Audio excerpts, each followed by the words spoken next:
¿Qué había en el lugar santo? La mesa con los panes de la preposición. Ahorita vamos a explicar qué en realidad en el original, qué es esos panes de la preposición. Los sabios dicen, ¿verdad? Y estos son analogías, que en la mesa, que en la tienda de Sara, siempre había pan continuamente y no se echaba a perder.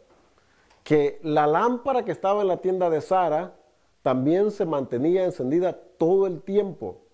Nunca se apagaba, igual como el candelabro, como la menora en el santuario, también siempre se mantenía encendida. Que las cortinas de la tienda de Sara, a la entrada de la puerta, siempre se abría, ¿para qué? En un símbolo de hospitalidad para los viajeros que pasaban. O sea, que mi casa está abierta para servirte.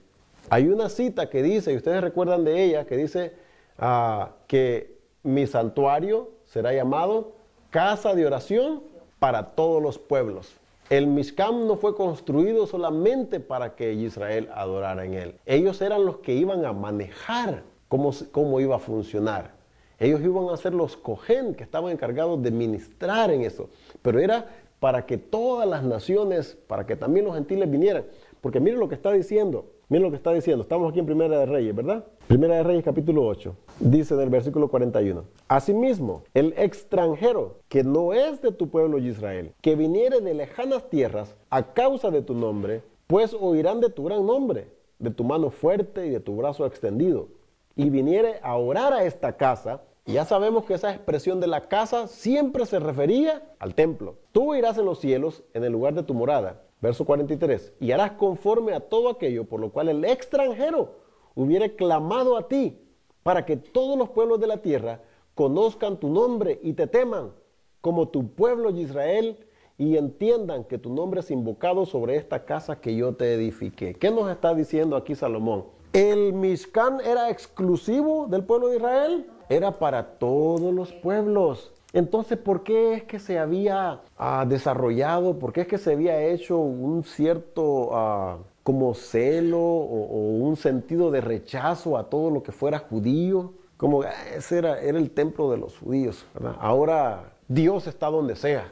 Si ahí la Biblia está diciendo, las escrituras están diciendo que era para todos, para que los gentiles vinieran a clamar a Él. Porque se va a escuchar en las naciones como tú con brazo fuerte, con brazo extendido, tú has obrado a través y para tu pueblo Israel. Y van a venir a darte también adoración, van a venir también a venerar, a hacerte súplicas. Para eso era el santuario, para ir y presentarse ante el Padre y orar y presentar peticiones. Sí, de agradecimiento también. Pero como humanos tenemos necesidades, las cuales las presentamos en forma de oraciones a nuestro Padre. Entre ellos ya iban extranjeros y no solamente eso, era una etapa inicial en el pueblo de Israel. El tabernáculo era algo temporal, mientras se construía, porque acuérdense que en los mandamientos el Padre le dice, cuando yo te señale un lugar donde poner mi nombre ahí para siempre, ahí lo vas a hacer. Pero mientras, es movible. En realidad el simbolismo del tabernáculo, del Mishkan, era una representación como de un memorial del monte Sinaí, de cómo el Padre descendió ahí, su presencia bajó sobre el monte y están llevando esa presencia a través del desierto en el tabernáculo, porque la Shekinah, como la queramos pronunciar, eso que pues lo habíamos conocido como la gloria, ¿no? La Shekinah, se mostraba en el lugar santísimo, en el tabernáculo, en una forma como se mostró en el monte de Sinaí. Les voy a leer una parte del Talmud que se llama Yoma 53, y dicen ellos, cuando Israel ascendía para las fiestas, se enrollaban las cortinas que dividían el lugar santo del lugar santísimo, y lo mostraban a la nación, para ver los querubines, cuyo semblante era el de dos par de enamorados, el uno con el otro. Y ellos, los Cohenim, declaraban al pueblo, he aquí la adoración del Todopoderoso que tiene para ustedes. Es como la adoración entre un hombre y una mujer. ¿Se recuerdan de esas cosas, no? El año pasado hablamos de eso. Que los ángeles que estaban en el santuario tenían, y ahí en el boletín de esta semana lo puso el hermano ahí, que tenían cara como de bebé. Eran de dos jovencitos ahí mirándose el uno con el otro, como enamorados. Como dos jovencitos, dos niños. Tal vez bebés no, pero caras de jóvenes, bien jóvenes. Vamos a la parashá otra vez. En el principio de la parashá, en el capítulo 25, ahí en el verso está diciendo, que vamos a analizar esto un poco, y harán un santuario para mí, y habitaré en medio de ellos. Esto es lo que el Padre le está pidiendo a Moisés que haga. La palabra Mishkan viene de la palabra en hebreo Mikdash. Mikdash. Ahora fíjense, algunas de las palabras cuando son traducidas no tienen la forma simple de la raíz de la palabra. A veces tienen variaciones. Pero si ustedes se dan cuenta, en la palabra Mikdash, miren qué es lo que hay aquí. Un santuario. En español lo podemos entender quizás mejor porque santuario, o sea, santo. Y ya sabemos que la palabra santo viene de Kadosh, Mikdash. Que santuario sería Mikdash, pero la raíz de la palabra Mikdash es Kadosh. ¿Y qué es lo que es Kadosh? ¿Qué es el entendimiento que nosotros tenemos de Kadosh? Ya he explicado eso varias veces, hermano. Hemos tenido ese entendimiento en el pasado. Pensamos que Kadosh, pensamos que santo es puro. En realidad no es esa la mejor traducción. Sí podría ser puro, pero no es esa en realidad el significado de la palabra Kadosh. En el hebreo, la palabra Kadosh. Mire, la palabra Mikdash, santuario, es 4720 en el diccionario Strong hebreo. Y significa que es algo que se hace, que se proclama, que se aparta, que se observa. ¿En qué forma? No necesariamente religiosamente, pero usualmente sí, para formas religiosas. Pero se usa para consagrar algo, para dedicarlo. Y podría tener la connotación también de algo purificado, pero esa no es la única opción. Es de que usted agarra algo. ¿Qué entendemos nosotros de cuando se consagra algo? ¿Qué es el entendimiento que tenemos de consagrar? Lo dedica, lo apartamos.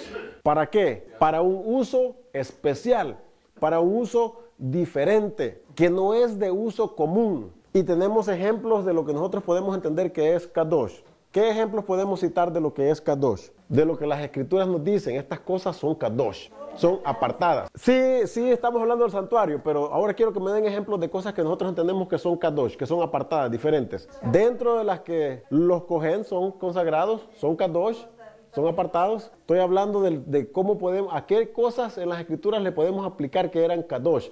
Ya mencionaron uno, los Kohen. ¿Por qué? Porque fueron ellos como apartados para ministrar en el santuario, que ellos iban a hacer los sacrificios. Ellos no eran del pueblo común. Ellos eran un grupo de personas Kadosh, por así decirlo. Todo el pueblo en realidad era Kadosh, porque todo el pueblo era el pueblo escogido del Padre. Hashem apartó, escogió al pueblo de Israel de las naciones. Dentro de eso había otra clase, podemos decir, quizás para entenderlo mejor, no más Kadosh, ¿no? Pero como el lugar santo. Ya ve que el lugar es el lugar santo y el lugar santísimo. Entonces, el pueblo era Kadosh, pero dentro de los Kadosh había otros que eran más Kadosh, por así decirlo. No era que eran mejores. El arca, ¿qué les parece el sábado? 6 días de la semana son días comunes. Y el Padre nos señala las fiestas. El Padre nos señala que esos días son especiales. Esos días son apartados. El sábado es santo, es Kadosh. Ese día ha sido consagrado, apartado para venir y dar ¿qué? Reconocimiento que Él es creador, que Él tiene poder, que Él tiene majestad y que Él tiene soberanía sobre nosotros. Todo el templo era Kadosh, ¿no? Pero ahora, yo quiero que entendamos el significado de la palabra Kadosh. Y siempre hemos dicho que quiere decir que es apartado, ¿sí? Pero ampliemos un poquito más ese conocimiento. También quiere decir que es consagrado, ¿sí? Que así, yo creo que entendemos más eso, que se consagra algo, me da la idea de que lo voy a apartar, que, por ejemplo, usted en su casa ha de tener cosas que no las tiene para uso común. Usted quizás tiene una vajilla de platos ahí que la saca solamente en ocasiones especiales. Usted bien le podría decir, y no se equivocaría, esta vajilla es Kadosh.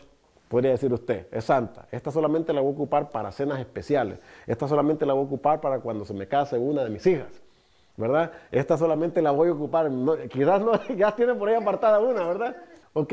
Pero entendemos la idea de que nosotros mismos escogemos y apartamos cosas en forma especial. Nosotros no nos ponemos estas ropas para ir a trabajar, ¿verdad? Estas ropas bien podrían ser Kadosh. Porque usted la usa, usted no se va con kippah para el trabajo, hermano, ¿sí? ¿Verdad que no? Entonces, ¿es Kadosh esa cosa que trae ahí? Sí, la ha apartado especialmente para este día. No necesariamente con kippah, pero sí con la cabeza cubierta. El principio es que usted se cubre la cabeza. Ese es el principio. La kippah en realidad, ya se los he dicho antes, no es mandamiento. El mandamiento es cubrirse la cabeza. En los tiempos antiguos, por eso es que se usan los... Pero póngase uno de estos y ande usted cómo cree que lo van a ver. Va a haber algo que me va a identificar rápidamente. Tal vez la gente que no tiene mucho entendimiento, pero no es igual. Fíjese que hay una diferencia en cómo son las de ellos, las yarmulkes. Son diferentes, se parecen. Cuando aprendemos a mirar las diferencias, nosotros sabemos identificar, ok, ese es de musulmán. Pero un judío él va a saber de que esta no es de ellos, va a saber de que esa... ¿Se recuerdan la explicación que yo di acerca de eso? Ya le he dado varias veces la explicación de dónde salió la costumbre, la tradición de usar esas kippahs. Yo se las expliqué ya varias veces, ¿verdad? ¿De dónde viene eso? De cómo se originó esa costumbre. Pero el principio es cubrirse. Okay, ahora, ¿qué más podemos pensar como kadosh? Ya mencionamos el sábado. ¿Qué más dijimos? Los kohen, las fiestas son kadosh. Es kadosh. Los sacrificios. Porque acuérdense que los pueblos gentiles ofrecían sacrificios a sus dioses. Pero la forma como el Padre esperaba que se le ofrecieran sacrificios a él era diferente. No era igual que todos los demás. Porque le dice, no me vas a andar levantando altares donde sea. Cuando yo escoja un lugar donde voy a poner mi nombre para siempre, ya no vas a poder andar haciendo altares y sacrificios donde sea. Tiene que ser en un solo lugar. Antes que se diera esto, sí. Pero tenemos que entender, ¿no? Que el Padre dice, cuando yo haga estas cosas así, entonces de ahí en adelante va a ser de esta forma. Porque quiero que, volvemos a lo mismo, yo quiero que ustedes sean kadosh, que ustedes sean diferentes, que no hagan las cosas como los demás pueblos las hacen. Consagrado para Hashem, algo que es santo, que no es necesariamente, mire, lo que no es kadosh, lo que no es santo, no necesariamente es malo o pecaminoso, simplemente es común, simplemente no es especial para usted. Lo que es kadosh es algo especial, hermano. Sí, era especial. Ahora quiero que nos enfoquemos en algo. Lo que mencioné hace un momento atrás es que lo único que interrumpe la secuencia de cómo el pueblo iba a construir el Mishkan y las cosas que se iban a necesitar para el Mishkan y quiénes lo iban a construir, porque el Padre dice que dotó con habilidades a ciertos hombres para que lo hicieran. Lo único que lo interrumpió fue el incidente del becerro de oro. Los rabinos, los sabios dicen que si no hubiera sido porque Israel pecó en el incidente del becerro de oro, no hubiera habido necesidad de construir el Mishkan.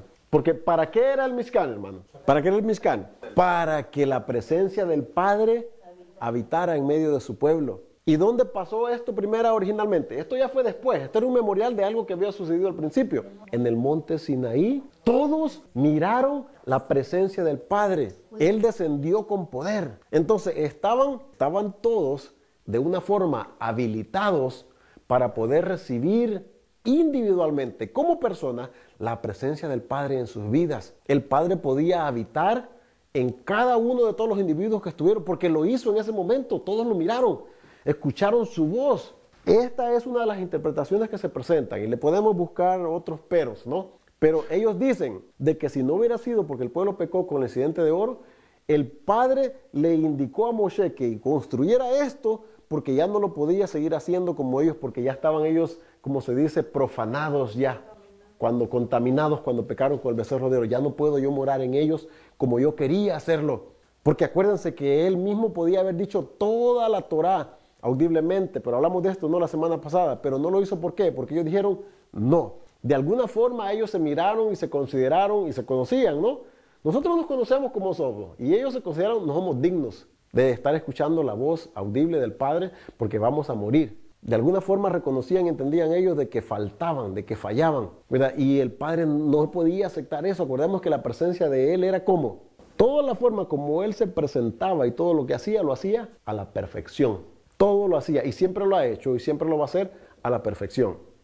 Al pueblo pecar con el becerro de oro, esa perfección se terminó en el pueblo. Ahora, fíjense que dentro de los escritos del Brit Hadashah, nosotros tenemos ejemplos de que Pedro se alinea con ese tipo de pensamiento que los sabios tenían, que los rabinos tenían, de que podía cada persona individualmente ser receptora de la presencia divina, de la Shekinah, de la gloria, como lo hemos entendido en el pasado, del Padre. Mire lo que dice, 1 de Pedro 2, 1, 9. Vamos a ir allá. Cuando leo esto yo de Pedro y comparo, leo y analizo lo que los rabinos decían de que si el pueblo no hubiera pecado, el Padre hubiera morado en cada persona, Desechando pues toda malicia, todo engaño, hipocresía, envidias y todas las detracciones. Se fijan que Pedro está preparando el terreno, está diciendo, mira, para que nosotros podamos ser, de lo que estamos hablando, habilitados para recibir la presencia del Padre, estas cosas no pueden habitar en nosotros. O sea, está hablando de que tiene que haber una limpieza de todas estas cosas. Entonces dice, desead como niños recién nacidos la leche espiritual no adulterada. ¿Por qué hace la comparación del niño? Porque como es un niño inocente, sin maldad en su corazón, sin malicia. Entonces está diciendo, no adulterada, para que por ella crezcáis para salvación.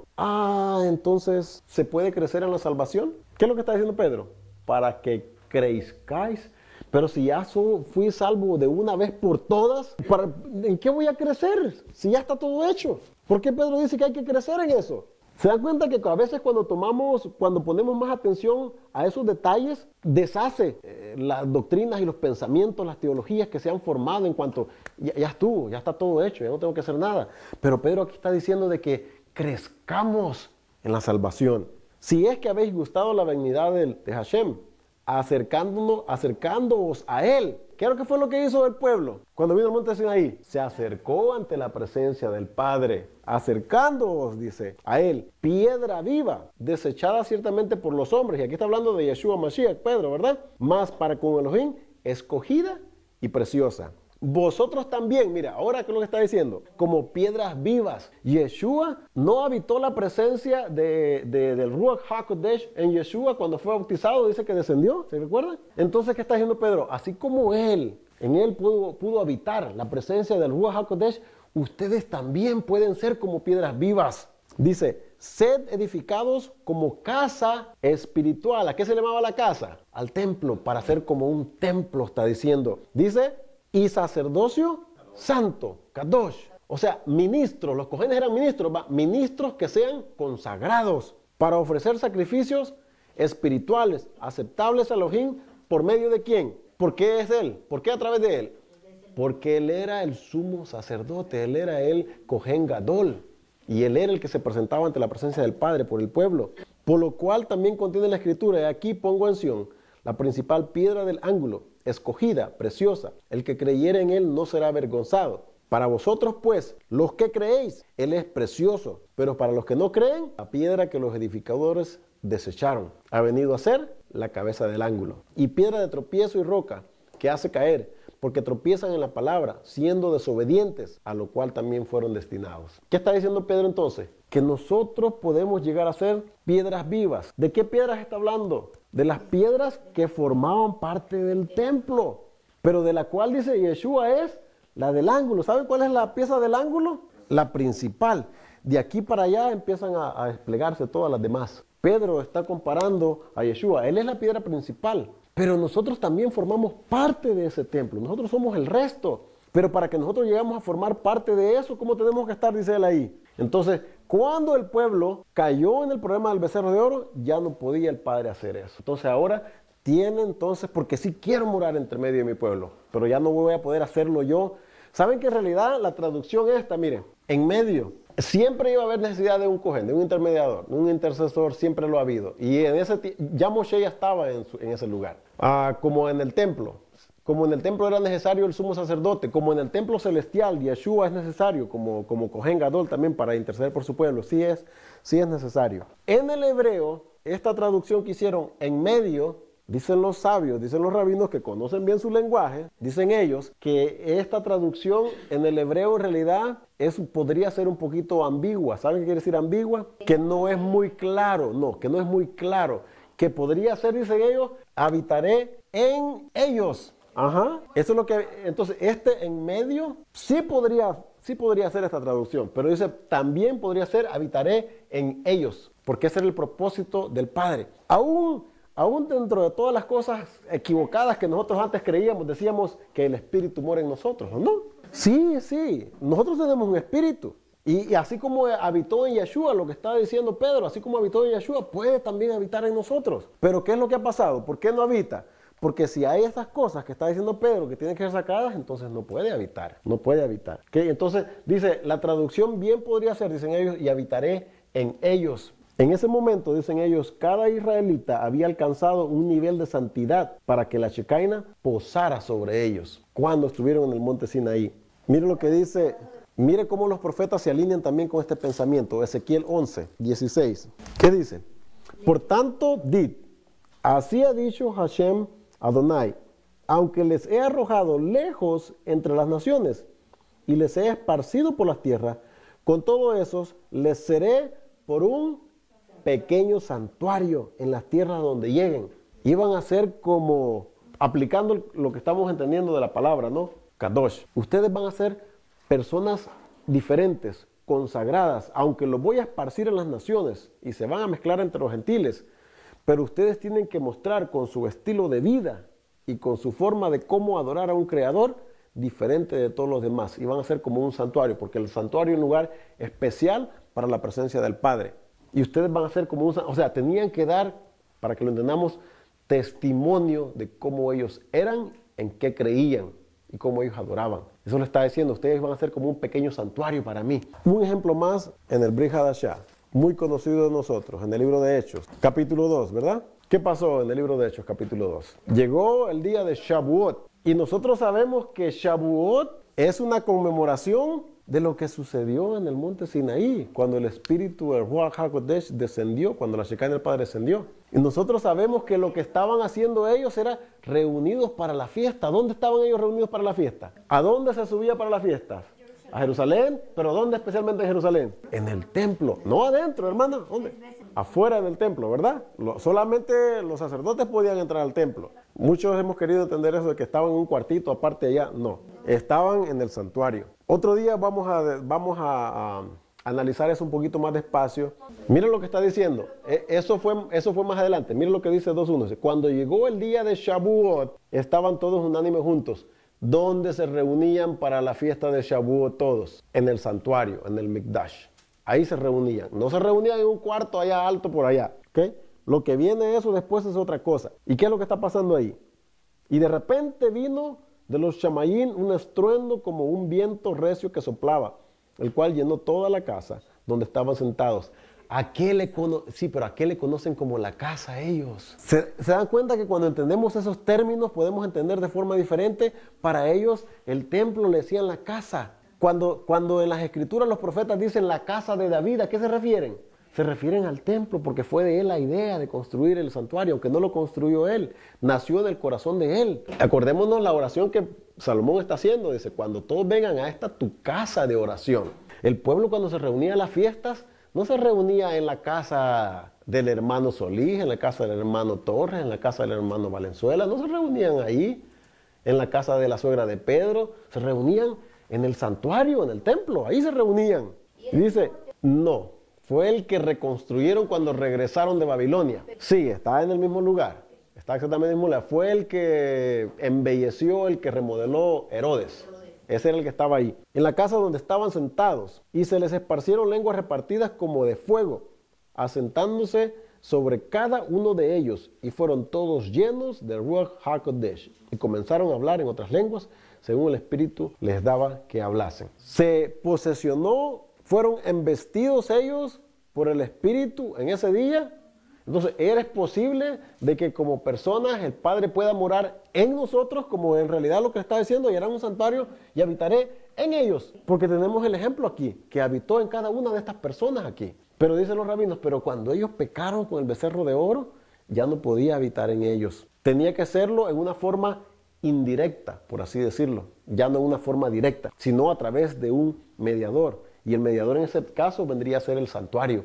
Ese es un espíritu diferente, no es el mismo. Son dos espíritus. De por sí todo ser, bueno o malo, ¿verdad? De la simiente de la serpiente o de la simiente de la mujer, tienen un espíritu en ellos. Eso es lo que da vida. Pero el de Ruach, eso es totalmente diferente. Ese es de parte del Padre, ¿verdad? Y no puede morar en cualquier persona, ¿ok? No puede morar en cualquier persona. Vamos a seguir mirando la parte esta aquí. El santuario era el Mikdash. y era para habitar. La palabra habitar es esta Mishkan, ¿ok? Esto era habitar. Aquí vamos a sacar otra deducción de otra. Esta es una raíz. Miren la raíz de esta palabra. Del Mikdash, santuario, que era Kadosh, el lugar, ¿ok?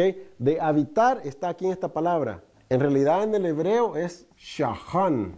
Viene de aquí. Mishkan, el Mikdash y el Mishkan son dos cosas diferentes, ¿verdad? No es lo mismo. A veces hemos confundido estas palabras, hermanos. Tenemos que estar bien seguros cuál es cuál. Porque aquí él, como lo está diciendo, harán un santuario y habitaré. Esa palabra, habitaré, es, voy a hacer shahan, voy a morar. Esa es la palabra morar. Podríamos bien traducir esto. Dice, haz un mikdash, para que yo pueda hacer shahan en ellos. Eso es lo que está diciendo.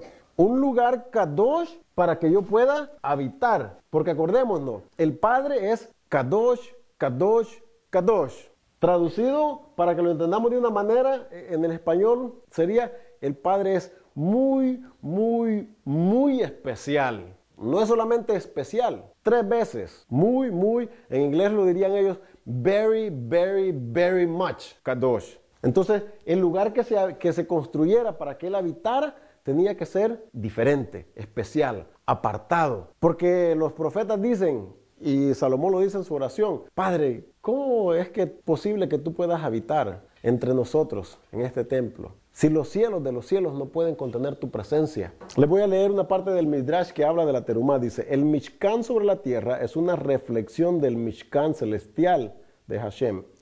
Cada detalle de su plan refleja un aspecto del lugar de morada de Hashem en lo alto. Acordémonos que le dijo él a Moshe, haz un santuario de acuerdo a qué? De acuerdo al modelo que te enseñé en la parashá de esta semana. Ahí está, en Éxodo 26, 30. Y alzarás el Mikdash conforme al modelo que te fue mostrado en el monte. ¿Cuándo le fue mostrado esto en el monte a Moshe?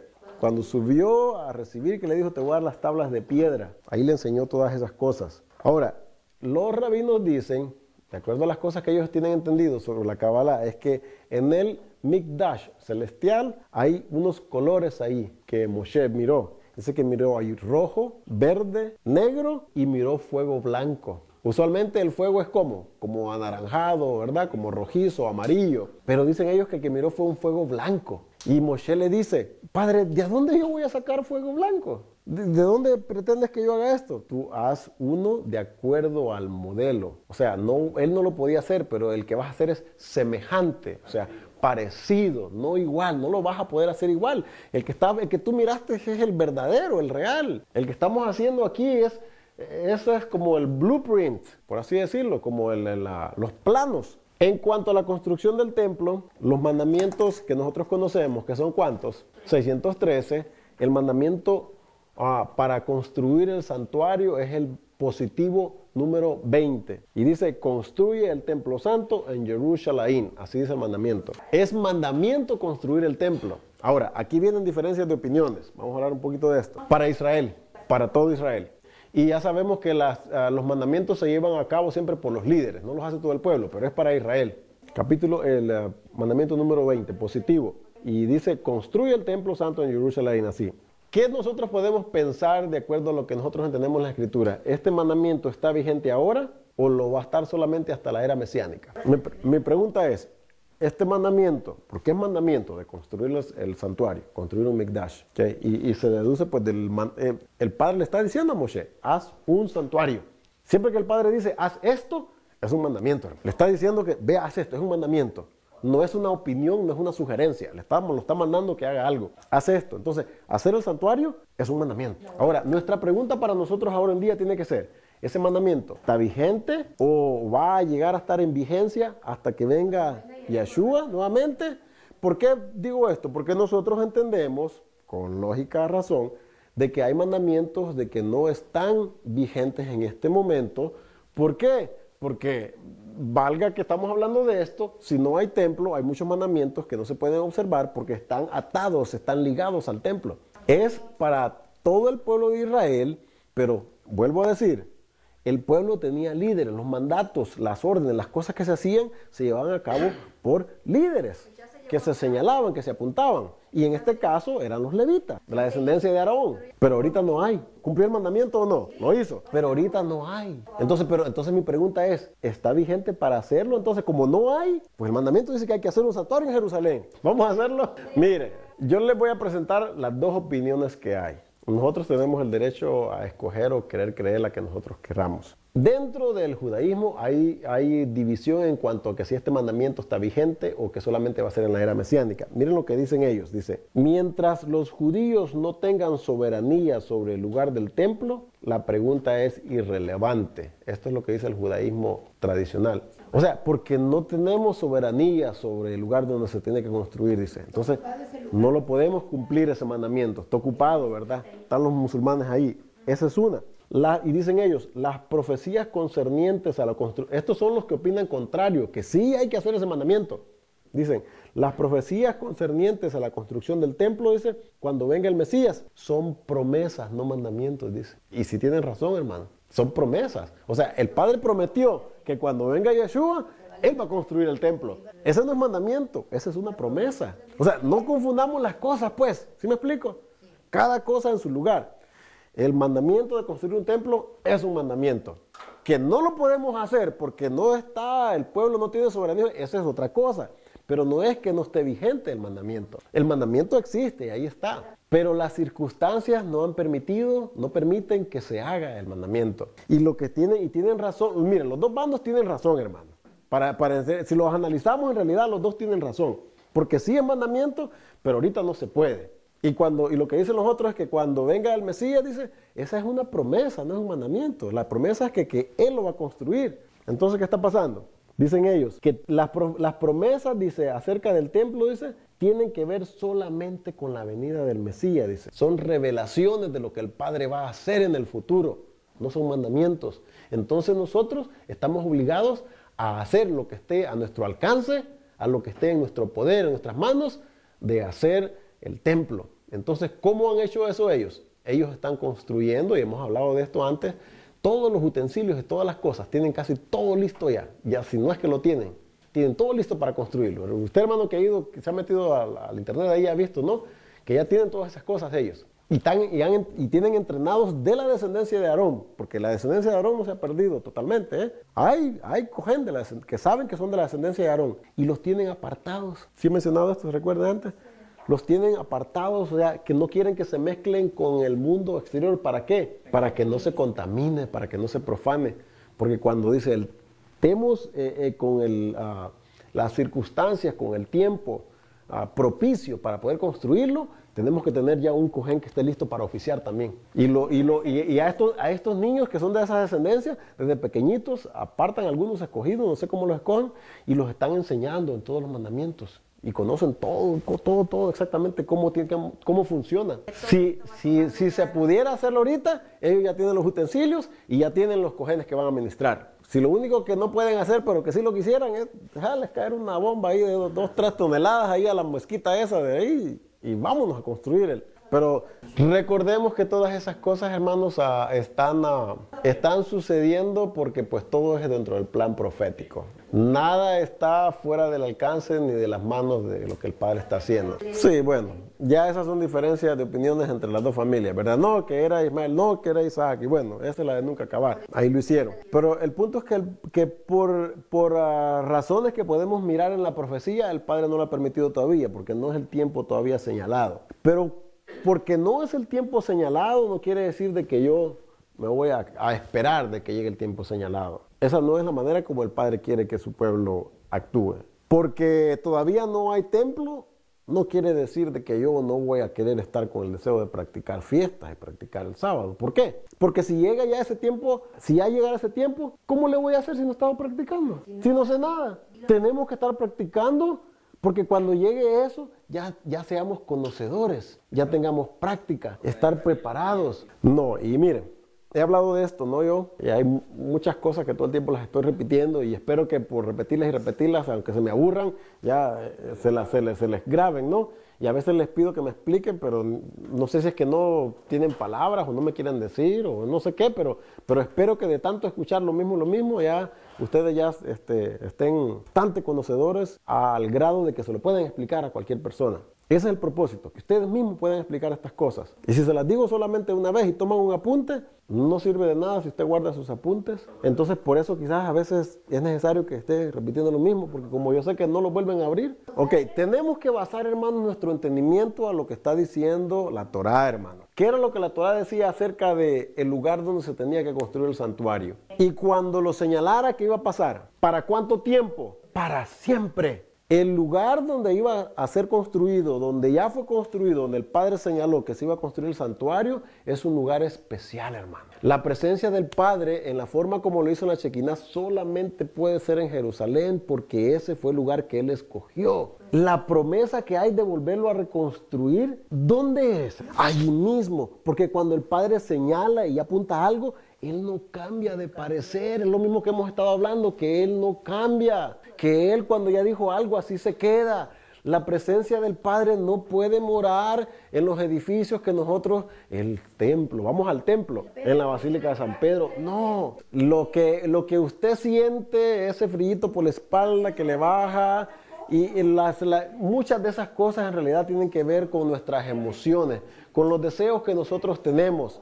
Pero estamos hablando de la presencia física, estamos hablando de la presencia que se podía visualizar de lo que se vio en el monte solamente en Jerusalén, no en ninguna otra parte. Entonces, la santidad que tenemos que mirar en lo que es el santuario solamente puede habitar donde Él lo señaló. No, claro que no. No estamos diciendo que el Padre limita. Su presencia está en cada uno de nosotros, claro que sí. Pero estamos hablando de un lugar especial. Estamos hablando de que los edificios y los templos que se construyen ahora en día no son una copia y no pueden representar lo que es. Que el lugar que Él escogió es un lugar especial. Y no podemos mirar nosotros a un edificio como que, ok, como aquel ya no existe, ahora aquí mora Él. No lo podemos mirar de esa manera porque no es así. No es así como Él lo señaló. No es así como Él lo ordenó. Y por más que yo piense de que puede morar en cualquier parte, no. Mora en mí, sí, en mi espíritu, como lo dice la palabra, ¿no? Que mora en aquellos corazones que son contritos y humillados y obedientes, ¿verdad? Y andamos caminando en las cosas que estamos aprendiendo, puede morar Él ahí. Pero no es lo mismo como la presencia de la que estamos hablando aquí en el Monte Sinaí. Y la forma como los templos modernos ahora en día están diseñados, tienen mucho paganismo y tienen muchas cosas adulteradas, que no es como en realidad lo que nosotros, el pattern, como no es como el patrón que tenemos en lo que las escrituras nos señalan cómo era eso. Por ejemplo, este es un mal entendimiento. En esos templos entra solamente el pastor, ¿o cuántas personas entran? Todos. En el templo, ¿cuántas personas entraban? Solamente el cojén. ¿Podemos decir entonces que son iguales, que aquellos son una representación de este? No, porque el pueblo no entraba. Podemos decir de que de alguna forma quizás se asemejan a... ¿Por qué? Pero aquí, fuera digno o no fuera digno, si no era de la descendencia de Aarón, no podía entrar. No importa qué tan digno sería. No importa si era Caleb. No podemos decir que Caleb no era digno, pero no era de la descendencia de Aarón, no era levita. Entonces, estoy tratando de comparar con lo que usted dice, ¿no? Hay en estos que hechos por manos de hombres, tienen cosas parecidas, pero como esto es único. Mi punto que yo quiero presentar del templo es único, hermanos. No hay otro igual, no pueden haber muchos templos como este por ahí, porque como no hay uno ahorita, entonces nos vamos a sentir con la libertad, con el derecho que yo voy a construir mi templo, y lo podemos hacer con las dimensiones que dan las escrituras, porque los hacen. Hay lugares donde hacen modelos y los van y los hacen en el desierto, parecidos con las dimensiones, todas las medidas como las da, porque ahí están las medidas, pero no lo podemos comparar con esto. Pero en nuestra forma de pensar, en el pasado, pensamos de que el lugar es santo. La razón por la cual nosotros pusimos en el boletín en una ocasión que pues no trajeran cosas de tomar y comer aquí adentro, no es porque aquí el lugar es santo, es para que no se vaya a caer aquí en la alfombra y vayan a dañar con café, que el café mancha, o que no vayan a ser migajeros, porque pues después hay que limpiar. Pero no es porque consideremos que aquí lo vamos a mirar como el templo, no es por eso. Pero en algunas denominaciones cristianas sí han llegado a ver esos lugares como que es santo igual que el templo. Pero hermana, todo ese tipo de cosas nosotros llegamos a un mejor entendimiento cuando conocemos los detalles y analizamos con honestidad de que el lugar es único, de que no lo podemos comparar, de que solamente es en Jerusalén, de que está bien. A veces nuestro deseo de querer recordar las cosas y todo eso nos lleva después a elevar las cosas a un nivel en el cual no deberían de estar, pero no al punto de que lo hagamos igual. Sí, y tiene razón con ello, es el mismo ejemplo de la fiesta. La razón de practicar la fiesta es para llegar a ser conocedores de ellos. La razón por la cual hay cierto lugar que se le tiene respeto, por ejemplo, volviendo al mismo ejemplo de las denominaciones, hay partes donde está el púlpito, se le considera, esa parte donde está el púlpito, ahí se le considera el lugar santísimo en las iglesias, porque ahí está el sacerdote, ahí está el pastor, ahí no se sube cualquier persona. Ahí. El lugar santo, o sea, la congregación está ahí en el lugar santo y el pastor está aquí en el lugar santísimo. Así se mira, man, la verdad. Hay como una tarima, está en alto, es una parte. Y si se han fijado ustedes, ahí lo adornan, esa parte lo adornan con floreros, y le ponen muchas cosas, ¿verdad? Para que se mire la diferencia, que ese lugar es especial. Y no es que está malo, hermano. En el corazón de los hermanos lo hacen con el deseo de mirar algo especial. Pero no podemos pensar de que es igual, que está reemplazando. Nunca, nunca, no lo está reemplazando. Ningún templo humano que no sea en Jerusalén y específicamente en el lugar donde se ordenó que se hiciera, puede reemplazar el verdadero. Porque cuando venga el Mesías nuevamente, cuando venga Yeshua, no va a construir el templo en otro lugar que se le ocurra. ¿Sabe qué? Aquí, me gusta más aquí. Y como ellos, ¿para qué pelear con ellos? Hay que ser que nosotros lo vamos a hacer aquí a este lado. No, tiene que ser donde fue puesto desde el principio. Ahí, no va a cambiar de lugar. Porque volvemos a lo mismo. El Padre no cambia. ¿Ok?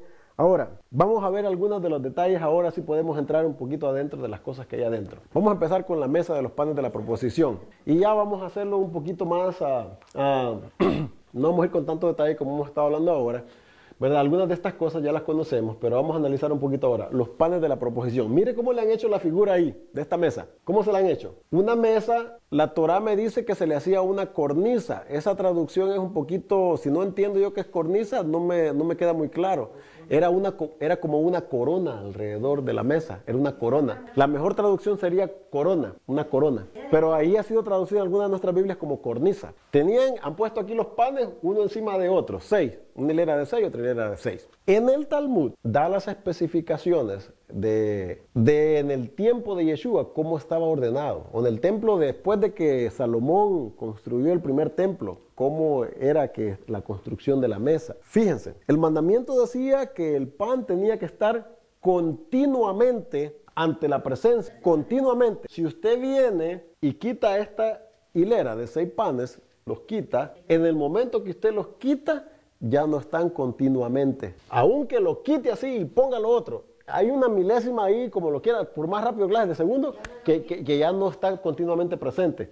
Y acordémonos que hemos estudiado la palabra continuo, significa ¿sin qué? Sin una interrupción de tiempo, no importa qué tan grande o pequeña sea, sin una interrupción de tiempo. Mire, en realidad la mesa, como ellos dicen, parecido, era casi como una torre, ¿no? Estas son las patas. ¿Y sabes qué es lo que hicieron? En lo que el Talmud dice cómo estaba escrito, tenía estantes, así, shelf, ¿cómo sería en español? ¿Han visto como una raca? ¿Han visto como las racas? ¿Tú conoces eso? Las racas en las que se meten en los hornos grandotas para cocer los panes de pan grande. Dicen ellos que el pan que se hacía en realidad era bien grande, que se ocupaba que 2 sacerdotes pudieran ponerlo. ¿Y cómo creen ustedes que para que estuviera continuo, cómo le hacían? Mira, lo voy a poner así, lo voy a hacer ahora aquí. Perdóname, Cohen, que no te voy a poder dibujar aquí como... En lo que uno metía aquí el pan el nuevo, el otro iba sacando el otro viejo. O sea, ¿sí me entiende cómo? Pegado, sino que uno empuchaba el otro por el otro lado lo estaba quitando. Así lo explica el Talmud. Entonces el pan siempre estaba continuamente ante la presencia del Padre. No, claro, ya no era el mismo, pero continuaba.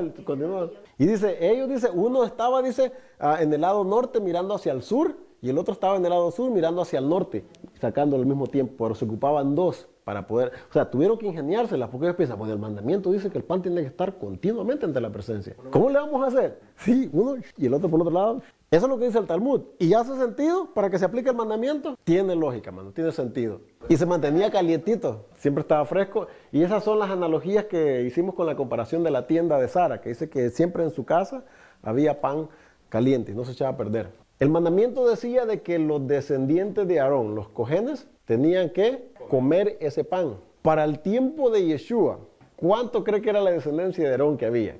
¿Ustedes creen que en un santuario en el templo había suficiente pan para darle de comer a todos los descendientes de Aarón? Porque ese es el mandamiento. Al principio sí, que eran poquitos, podían comérselo, no había problema. Pero el mandamiento era que todos tenían que comer.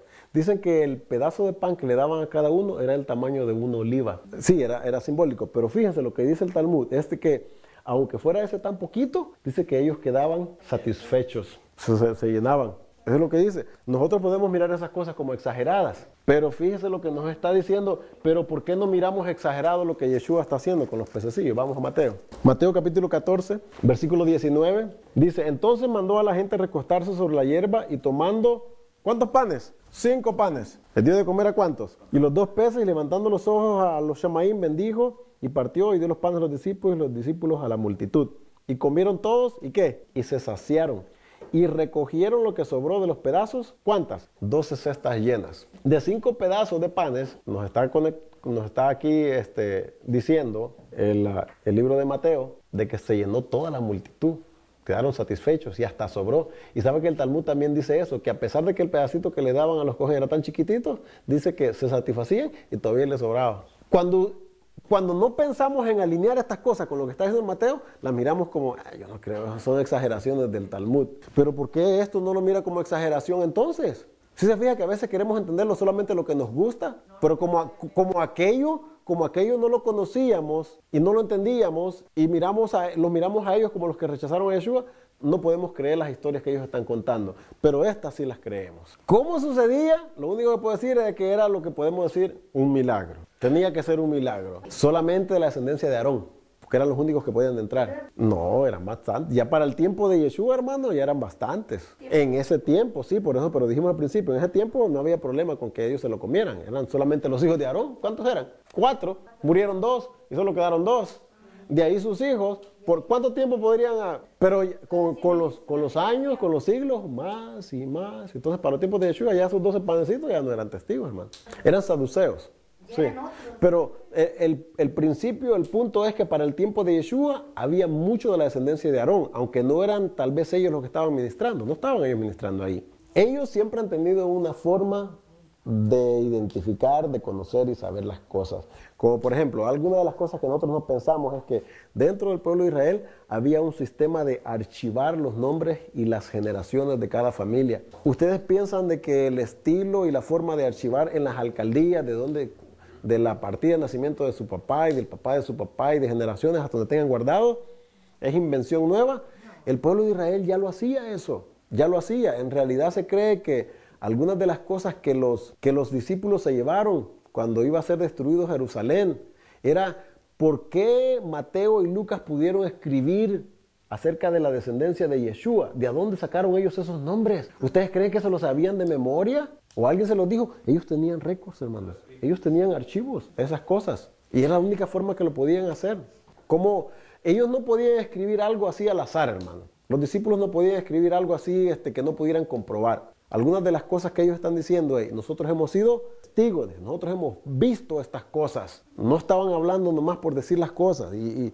Y nosotros a veces se nos hace un poquito difícil poder apreciar lo que ellos están diciendo cuando no entendemos esos detalles. Y ahorita vamos a hablar de los postes, ya que mencionó usted los postes del arca, ¿no? Mateo 15, no he terminado con los panes todavía, porque solo llevamos 5. Dice en el Mateo 15, verso 33 y 34, un capítulo más adelante, hermano. Entonces sus discípulos le dijeron, ¿de dónde tenemos nosotros tantos panes en el desierto para saciar a la multitud tan grande? Ya conocemos la historia también, ¿verdad? ¿Y qué dice? Y Yeshua les dijo, ¿cuántos panes tenéis? Y ellos le dijeron, ¿cuántos son ahora? ¿Más 5? ¿Por qué? ¿Qué representaban los panes, hermanos? Las 12 tribus de Israel. Los panes de la preposición en la mesa estaban representando las 12 tribus de Israel. Sí, eran 12 los panes que habían ahí. Es que son 2 ocasiones, pero que estamos juntando, que sí, son 2 ocasiones, no es la misma. En una ocasión fueron 5 y en la otra fueron 7. Los escritores de los evangelios juntan todas estas cosas y a veces es nuestro trabajo de nosotros que tenemos que juntar qué es lo que nos está queriendo decir. Yo les he dicho muchas veces, no esperemos que la Torá ni que los evangelios nos digan, esto así es. Son cosas que a veces nosotros con el estudio tenemos que deducir. Por eso es que Yeshua dice, escudriñad las escrituras. Porque si así estuviera todo explicado de simple, pues no hubieran tantas denominaciones, hermanos, si las cosas estuvieran así de simple. Pero como cada quien entiende, como lo pone a su forma, por eso es que tenemos los miles y miles de diferentes iglesias. Ahora, ¿cómo se le conocía al pan? Hay otra manera dentro, y voy a entrar entre lo que era la traducción. En el hebreo, para decir, nosotros tenemos ahí los panes de la preposición, ¿verdad? En el hebreo sería lejen, ya sabemos esa palabra, hapanim, lejen hapanim. Esto es lo que tenemos traducido como los panes de la proposición. Ahora, ¿saben qué significa panim? No, bueno, se lo voy a decir. Panim quiere decir caras. Traduciéndolo literalmente sería, porque acuérdense, la palabra im siempre me dice que plural, pero cuando es traducido se traduce como singular, siempre. Nunca se dice los panes de las caras, siempre dice los panes de la cara, pero no ha sido traducido de esta manera. En inglés se dice showbread, o sea, el pan de mostrar. Aunque en el original esta palabra panim está en el plural, cuando se traduce siempre se traduce como singular, cara. Y lo que la palabra literalmente significa varias cosas. Lo primero, la palabra panim significa cara, quiere decir algo que está ante la presencia, porque acuérdense, estamos diciendo los panes de la presencia, también es una forma de traducir los panes de la presencia. Aceptar también puede ser traducido como semblante. ¿Y qué entendemos como semblante? Nuestro rostro, la cara. También puede traducirse para el propósito y aún puede traducirse también como una persona. Ahora, una nota aquí que me estoy acordando por lo que estoy viendo aquí. Había una receta para hacer estos panes, al igual como había una receta para hacer el aceite. Ya estaba sacando hambre los panes. Había una familia en Israel que solamente ellos tenían la receta y se llamaba la familia Garmú. La familia Garmú tenía la receta de cómo hacer estos panes. Voy a ver si me acuerdo de los detalles, hermano. Miren, así está la historia, dice esto. A esta familia los sacerdotes les pagaban para que hicieran el pan de la proposición para el santuario. Solo ellos tenían la receta, pero les pagaban bastante dinero. Entonces ellos mandaron a llamar otros cohen de otras partes, de Grecia y de las partes donde estaban repartidos. Y de una forma, no lo explican ellos cómo, obtuvieron la receta de la masa y todo eso. Pero a la hora de cocerlo, no les quedó igual como la receta original. Dice que agarraba mold, ¿cómo se llama el mold? Agarraba, se enmojecía, se ponía verde pronto. Y acuérdense que el pan de la presencia tenía que durar 7 días fresco. Entonces ellos utilizaban una receta especial. ¿Okay? Esto es lo que el Talmud dice. La familia Garmú era la que tenía la receta de cómo hacer el pan. Entonces podemos decir, los quitaron a ellos y dejaron de que los otros cohen hicieran la receta. Pero cuando no les trabajó, los llamaron a ellos de regreso para que lo hicieran. ¿Y sabe qué dijeron ellos? El problema era que no les querían estar pagando todo el dinero que hacían. Querían que la receta llegara a ser conocida para que cualquiera la hiciera. No les costara, como buen judío, ¿verdad? Pero ellos querían que la familia les diera la receta. No les vamos a dar la receta. Nosotros podemos pensar de que era porque ellos se querían ganar el dinero. No, hay un propósito más allá de eso. Fíjense lo que la familia presentó. Bueno, cuando no lo pudieron hacer los otros, los llamaron a ellos de regreso. Y ellos dijeron, no, ahora les ofrecieron pagarles el doble de lo que les pagaban antes. Y ahora sí vinieron. O sea, por quererse ahorrar lo que les pagaban al principio, terminaron pagando más. ¿Okay? Pero bueno, digamos que eso no es lo importante de la historia. Lo importante de la historia es que les preguntaron después a ellos, ¿por qué es que ustedes no quieren dar la receta? Les preguntaron a ellos, ¿sabe cuál fue la respuesta de ellos? Dijeron, porque nosotros sabemos por las profecías que el santuario va a ser, ¿qué? Destruido. Y no queremos que la receta caiga en manos de cualquier persona y lo vayan a ofrecer a sus ídolos. O sea, estaban protegiendo eso. Así como el padre le dijo a Moshe, ¿sabes qué? La receta del incienso No la vayan a copiar, porque es algo especial. ¿Se puede copiar? ¿Se podía copiar? Sí, ahí estaba, pero no lo hagas. Esas eran, esa es. Aquí están. Acordémonos, voy a leer otra vez el mandamiento, porque no lo leímos ahí en la paracha. Éxodo 25:30 dice, y pondrás sobre la mesa el pan de la preposición delante de mí. ¿Cuánto tiempo? Continuamente, ¿verdad? No lo habíamos leído, ahí está. Ahora, vamos a Levítico 24:5. Levítico 24:5.